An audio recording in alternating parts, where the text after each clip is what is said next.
Assalamualaikum warahmatullahi wabarakatuh. Selamat pagi. Pada kali ini kita akan membahas tentang temperatur kontrol. Di sini saya ada beberapa temperatur kontrol. Di sini yaitu temperatur kontrol Honeywell. Ini temperatur kontrol Honeywell, tipenya yaitu DC1010. Temperatur kontrol ini beroperasi pada tegangan 85 VAC sampai 265 VAC. Kalau seandainya bisa kita lihat di sini seperti ini. Oke.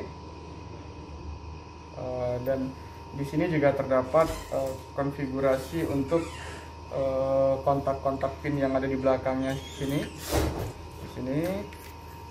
Di sini adalah gambar untuk pin-pin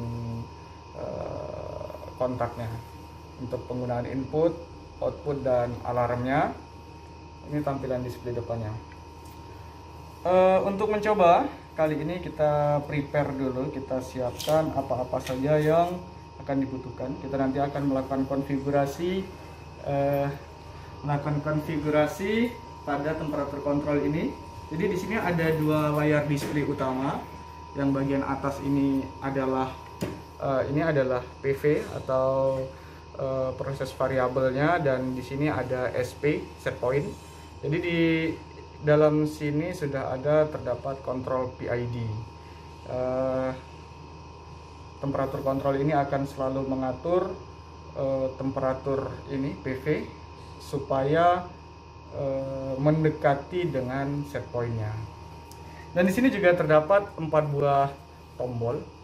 Di sini ada tombol set, terus tombol shift, tombol down, dan tombol up. Jadi tombol set ini berfungsi untuk selain sebagai enter, juga berfungsi untuk masuk ke dalam menu konfigurasi yang ada pada temperatur kontrol Honeywell ini sendiri. Oke, sekarang kita persiapkan dulu untuk melakukan function test temperatur kontrol ini. Hai. Di sini kita menyambungkan power 120 VAC. Oh sorry, di sini adalah 220 VAC. Di sini saya sudah menyediakan terminal fuse. Ini ada, bukan promosi ya. Di sini ada fuse, di sini ada power supply. Power supply-nya tidak kita gunakan. Kita langsung menggunakan yang 250. Oke, saya standby-kan dulu. Dan di sini kita menggunakan alat ukur. Di sini bisa menginjek inputnya nanti sebagai current atau linear, jadi 4 sampai 20 mA. Di sini kalau kita lihat ada beberapa mode. Di sini untuk mengukur tegangan, dan di sini untuk simulasi arus. Oke, kita persiapkan kabel-kabelnya terlebih dahulu. Di sini kabel berasal dari terminal. Kita prepare terlebih dahulu. Kenapa tidak memakai power supply? Nah, karena di sini kalau kita lihat dari spesifikasi temperatur kontrol ini adalah AC. Di sini ada tulisan AC 85 volt sampai 265. Kelihatan kan ya? Oke, nah, makanya kita tidak menggunakan power supply DC. Jadi kita langsung bisa menggunakan 110 VAC atau 220 VAC. Oh, jadi bisa langsung ke sini, langsung yang 250 nih ya? Bisa. Oke, lanjut. Oke, kita prepare dulu kabelnya. Seperti ini. Ini kabel untuk powernya nanti. Kita kupas dulu kabelnya, ujung-ujungnya.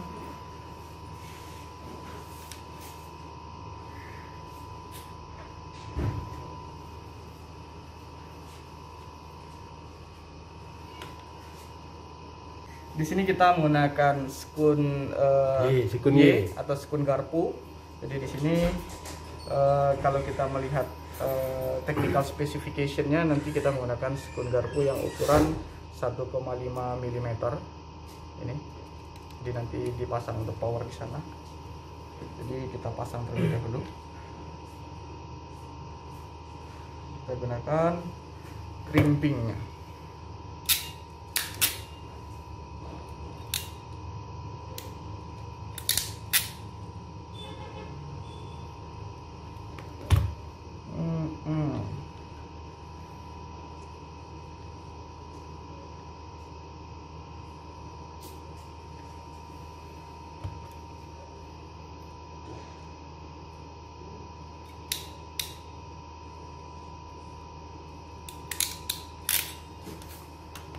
Oke, sekarang sudah jadi. Kita pasang kabel untuk power supply ini ke temperatur kontrol kita. Sebelum kita memasang, kita harus pastikan terlebih dahulu terminal yang mana nanti yang akan kita gunakan. Jadi di sini ada terdapat banyak terminal. Jadi kita harus mengenali dahulu terminal-terminal mana saja yang akan digunakan sebagai input power, yang digunakan sebagai input temperatur, dan digunakan sebagai kontak output dan alarm outputnya. Jadi kita bisa membaca di manual book dari temperatur kontrol ini sendiri. Di sini sudah lengkap. Nanti kita tampilkan di sebelah sini. Kita tampilkan sebelah sini nanti untuk manual booknya. Lihat di sini. Lihat di sini. Oke. Ya, di sini. Di sini ada manual book. Kemudian dari body ini juga, dari nameplate-nya kita juga bisa membaca spesifikasi konfigurasi pin-pin yang ada di belakang sini. Jadi di sini nomor 1 dan nomor 6 ini adalah untuk input catu dayanya atau powernya.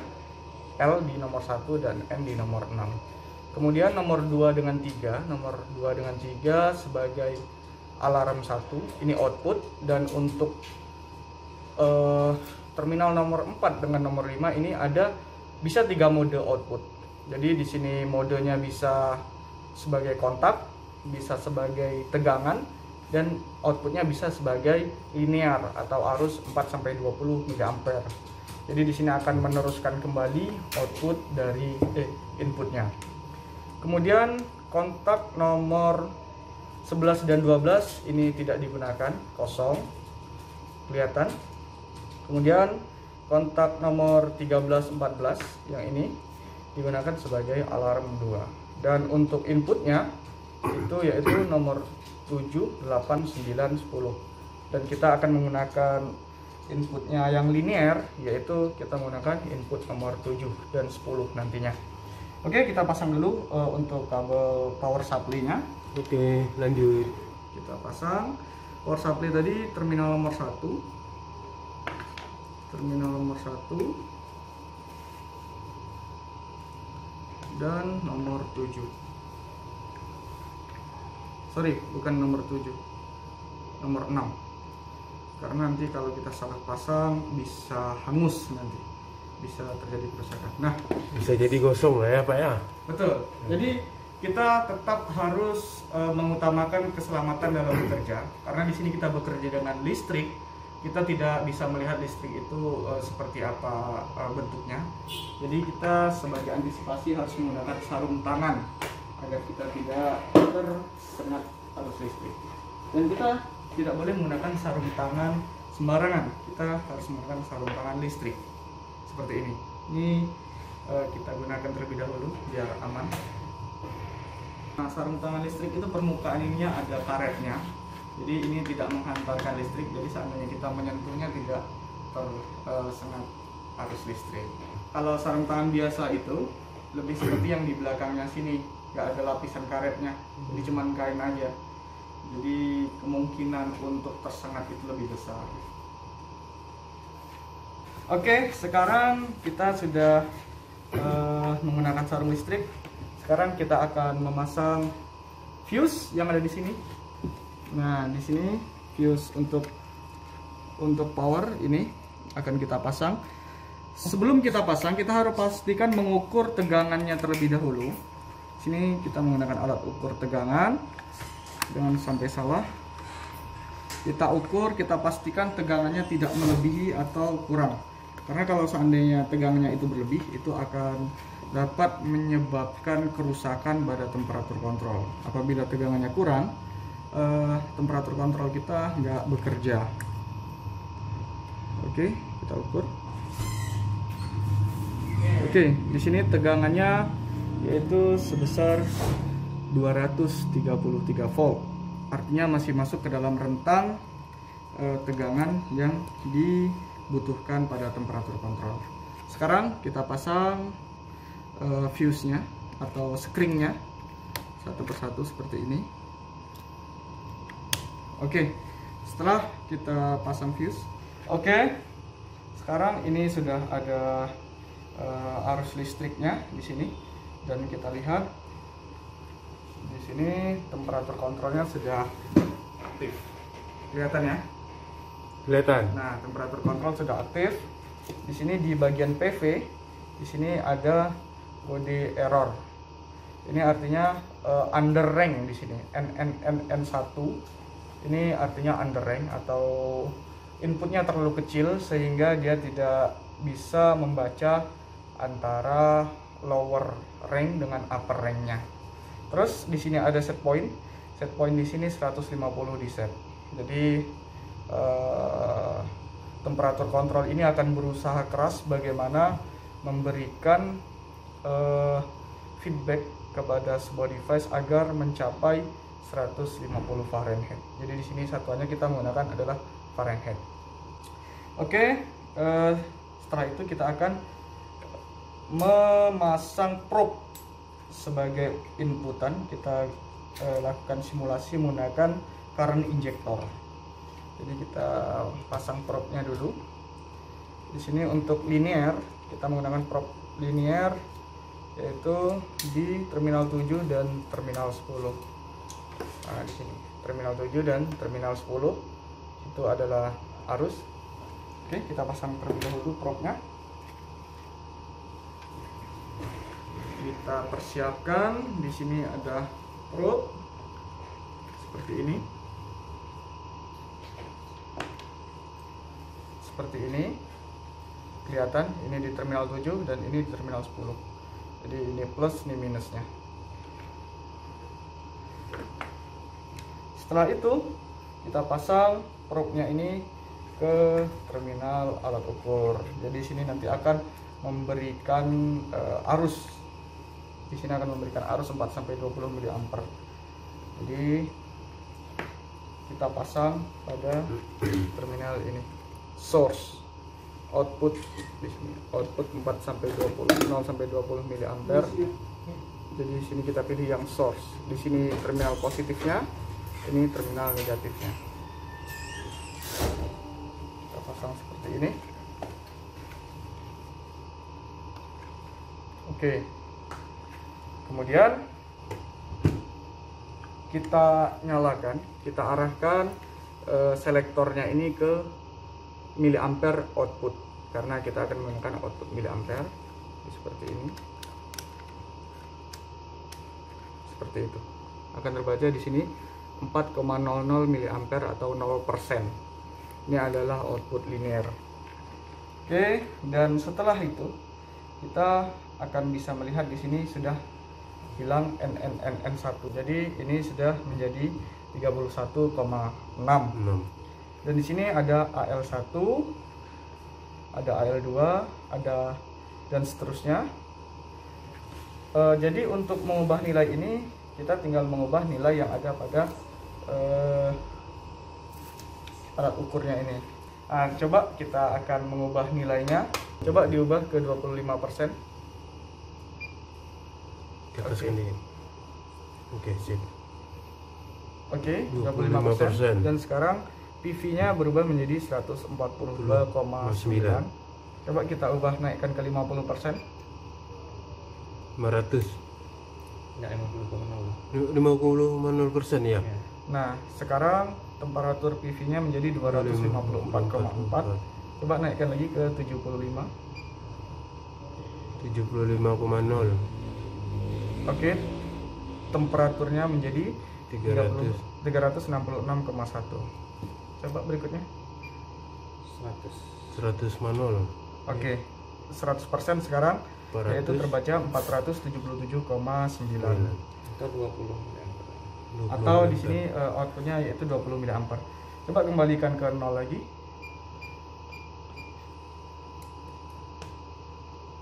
Oke, di sini 0% yaitu 31,6 derajat Fahrenheit. Loh. Oke, kemudian kita akan mencoba untuk melakukan konfigurasi temperatur kontrol ini. Jadi secara sederhana, ketika ditekan sekali tombol set ini akan mengubah set point alarm 1 dan alarm 2. Jadi kita bisa mengubahnya dengan hanya menekan tombol set ini. Jadi ketika kita tekan seperti ini, di sini ada tampilan utama. Di sini ada tampilan utama, yaitu tampilan PV dan set point. Kemudian ketika kita tekan tombol set, di sini ada AT. AT di sini adalah auto tuning. Jadi auto tuningnya on. Jadi di sini tuningnya otomatis by control yang ada di dalamnya. Dan kemudian di sini ada AL1. AL1 ini adalah alarm 1. Ini berpengaruh nanti ke kontak alarm yang ada di belakangnya di sini. Kemudian kita tekan lagi, ada AL2. AL2 ini adalah alarm 2 untuk mengaktifkan kontak alarm 2. Dan di sini ada lampu indikator di sebelah tepi. Di sini. Di sini ada lampu indikator untuk alarm 1, AL1, alarm 2, AL2. Kemudian untuk masuk ke konfigurasi, di sini ada dua mode konfigurasi, yaitu konfigurasi operation 1 dan operation 2. Untuk masuk ke mode konfigurasi operation 1, kita dengan menekan tombol set ini selama lebih kurang 5 detik. Kita tekan terus menerus seperti ini. Nah, kita akan telah masuk ke mode konfigurasi operation 1. Jadi di sini ada P1. Di sini adalah P1 ini adalah control PID. Jadi P ini proporsionalnya dan seterusnya, nanti ini I, D dan seterusnya. Ini DB deadband-nya, yaitu selisih alarm nanti kapan dia akan toleransi lah, bisa dibilang toleransi alarm. Kemudian di sini adalah batas auto tuning low-nya, dan di sini adalah untuk mengubah mode output yang di terminal nomor 4 dan 5 tadi. Jika dia menggunakan 0, dia outputnya adalah 4-20 mA. Dan seterusnya, ini akan berputar kembali lagi ke P1. Untuk kembali ke tampilan awal, kita bisa menekan tombol set kembali selama lebih kurang 5 detik. Atau kita biarkan saja, sebenarnya dia akan kembali ke tampilan utama. Kemudian kita akan masuk ke mode configuration yang nomor 2, operation 2. Jadi untuk masuk mode operation 2 itu yaitu kita dengan menekan tombol set dan tombol shift secara bersamaan selama lebih kurang 5 detik. Jadi ada dua tombol yang perlu kita tekan. Jadi saya buka saja sebelah sarung tangan saya megangnya menggunakan sebelah tangan seperti ini. Jadi sini ada tombol set, ada tombol shift, saya tekan bersamaan seperti ini selama lebih kurang 5 detik. Nah, di sini mode operation 2. Dan untuk konfigurasi ini ada di manual book. Di sini input 1, yaitu input ini yang kita gunakan probe ini, dia ada AN5. AN5 ini adalah 4-20 mA. Jadi tipenya apa-apa saja nanti kita bisa lihat di manual booknya. Dan untuk termokopol nanti berbagai macam, tipe K, tipe J dan seterusnya. Kemudian untuk pindah ke menu berikutnya, analog 1, ini batas set point low-nya. Ini untuk height-nya, height inputnya. Kemudian ini DP-nya dan seterusnya. Kemudian ini alarm set point, di set alarm 1 di 16 Fahrenheit dan alarm time-nya 99,59. Kemudian alarm 2-nya di 15 dan seterusnya. Unit yang paling perlu kita ketahui adalah unitnya. Di sini bisa kita memilih Fahrenheit. Ini maksudnya unit ini adalah unit input. Kita bisa menggunakan Fahrenheit, menggunakan Celsius, atau menggunakan A. A ini untuk linear 4-20 mA. Jadi kita menggunakan, misalnya kita menggunakan transmitter atau temperatur transmitter, outputnya 4-20 mA, kita bisa memilih unitnya A. Terus ini modenya untuk heating atau cooling. Jadi ada dua mode untuk heating dan cooling. Kemudian ini frekuensi karena kita di sini menggunakan frekuensi 60 Hz di industri. Oke, untuk kembali ke menu utama kita tekan tombol set dan shift lagi selama 5 detik. Oke, seperti itu.